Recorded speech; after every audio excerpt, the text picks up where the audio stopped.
Добрый день, дорогие друзья! Сегодня 31 мая 2013 года.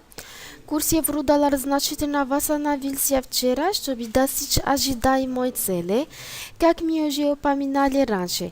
Поэтому мы хотим, чтобы вы извлекли выгоду из нашего прогноза. Этот рост происходит в результате снижения доллара США по отношению к евро до самого низкого уровня в течение 3 недель. Мы заметили на графике 14 часа, что медвежий тренд представлен сильным барьером по ценам, так как не смог сменить эту тенденцию в 4 попытках, а также формирование звезды как свечи семки.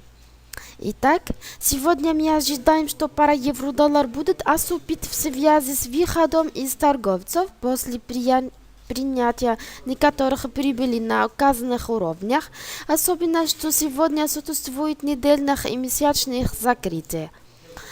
Мы ожидаем дальнейшего снижения цен на краткосрочной торговле к области 1.3080 и 1.2999. Но мы ожидаем, что он будет сопровождаться восстановить закрытием американской сессии к уровню 1.3061, а если пробивает этот уровень, это подтолкнет евро высоко к уровням 1.3080 и 1.31. Однако, если цене не удастся в нарушении этого уровня, это означает сильный уровень сопротивления. Поэтому мы рекомендуем вам быть очень осторожным и не выходить в позициях на покупку. Вот все я хотела сказать на сегодня. Для подробной информации, пожалуйста, смотрите на сайт mbcfx.com.